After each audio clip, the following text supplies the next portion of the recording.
এই যে ধরেন 9 মাস হলো এই যে অন্তর্বর্তীকালীন সরকারে আছি, একটা জিনিসের ব্যাপারে আমি একটা জাতীয় ঐক্যমত্য দেখতে পেয়েছি।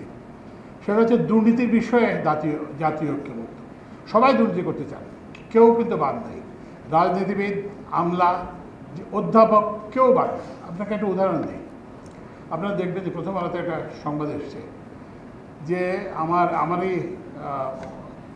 আমি যেগুলো দেখি তার মধ্যে একটা হচ্ছে ব্রিজেস ডিভিশন, সেতু বিভাগের ওনারা করছেন কি, ওনারা ওই যে যারা ক্ষতিগ্রস্ত তাদের পুনর্বাসনের জন্য কতগুলো বিল্ডিং করছে। তো বিল্ডিং করতে যে ওনারা আবিষ্কার করলেন যে কিছু জায়গা বেঁচে গেছে। তো এখন কী করতে হবে? তো এটা সব সরকারি কর্মকর্তাদেরকে দিতে হবে। অথচ সেতু বিভাগের বিল্ডিং বানানো কিংবা আবাসনের ব্যবহারের জন্য একটা আলাদা মন্ত্রণালয়ই আছে, কি বলে যেটাকে আমরা পূর্ত মন্ত্রণালয় বলে থাকি। এখানে সবাই মানে যেসব ব্যাপার অকল্পনীয় ছিল, যে ক্যাবিনেট সচিবরা পর্যন্ত এই অন্যায় উপঢৌকন তারা গ্রহণ করেছেন, বিশ্ববিদ্যালয়ের শিক্ষকরা এই অন্যায় উপঢৌকন গ্রহণ করেছেন। এবং এই যে আমরা যে অফিসে আসি, আমার সঙ্গে তো এখন রাজনীতিবিদরাও দেখা করেন, কিন্তু কেউই কিন্তু চান না যে দুর্নীতির অবসান হোক। সবাই চান যে দুর্নীতি চলুক, তবে দুর্নীতিটা এবার আমাকে করার সুযোগ দিতে হবে। সবাই বলে দেখেন ফ্যাসিস্ট আমলে তো জানেনই তো ব্যবসা করতে পারি নাই, এখন একটু খেয়াল রাখবেন। তো আমরা সে পথে যাচ্ছি না। আমরা চেষ্টা করতেছি যে অর্থনীতিতে প্রতিযোগিতা সৃষ্টি করা। আমরা যেই ব্যবসা করবো পারবেন, প্রতিযোগিতা হবে যেখানে। আমরা সব কিছু উন্মুক্ত করে দিয়েছি। আগে দেখতেন যে বিদ্যুৎ খাতে আলোচনার মাধ্যমে কাকে বিদ্যুৎ প্রকল্প দেওয়া হবে ঠিক করা হতো। আমরা ওই আইনটাই বাতিল করে দিয়েছি। এখন থেকে কোনো আলোচনার মাধ্যমে কাউকে হবে না, আলোচনার মাধ্যমে কাউকে কোনো প্রকল্প দেওয়া হবে। ওপেন কম্পিটিটিভ টেন্ডারের মাধ্যমে রাখতে হবে। এটা কিন্তু সবারই অপছন্দ। সবাই আমি কিন্তু নাম বলতে চাই না, সবাই কিন্তু এটা দারুণ অপছন্দ করেন। কিন্তু এটা লাভটা আপনাদেরকে বলি। আমরা জ্বালানি তেল কিনি, এখনও কিনি। তো জ্বালানি তেল কেনার সময় দেখা গেল ওখানে আমি দেখলাম যে একটা শর্ত আছে যে যিনি জ্বালানি সরবরাহ করবেন তাকে রিফাইনারির মালিকানা থাকতে হবে।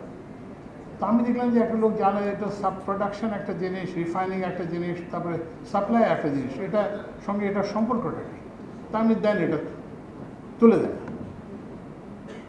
এটা তুলে দেওয়া হলো, এবং এই শুধুমাত্র এইটা তুলে দেওয়ার ফলে আগে 4 জন প্রতিযোগী বিড করতেন, এখন 12 জন প্রতিযোগী বিড করেন। এবং ওই যে জানেন আপনার জ্বালানি তেলের একটা ইন্ডেক্সের সঙ্গে মূল্য থাকে, কিন্তু একটা প্রিমিয়াম থাকে।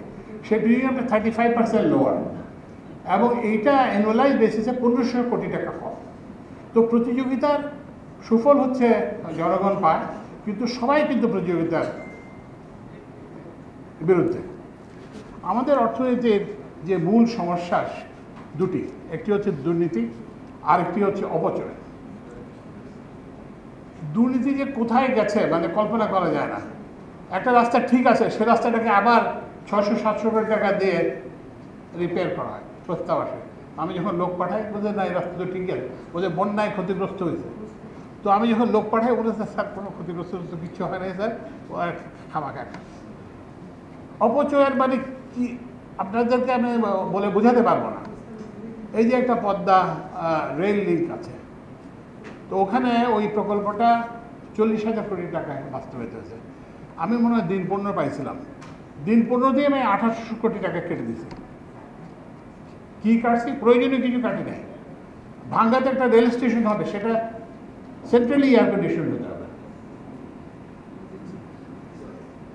তারপর হচ্ছে এখানে ডরমেটরি, সেখানে ডরমেটরি, এটা সেটা, এইগুলো শুধুমাত্র কাটো কেটে আমি 15 দিনে 1800 কোটি টাকা কাটতে পারছি। আমি যদি এই প্রজেক্টটা 3 মাস কিংবা 6 মাসের জন্য যদি পেতাম, তাহলে আমি মনে হয় এটার অন্তত কি বলে এই খরচটাকে 2/3 নেমে আনতে পারতাম।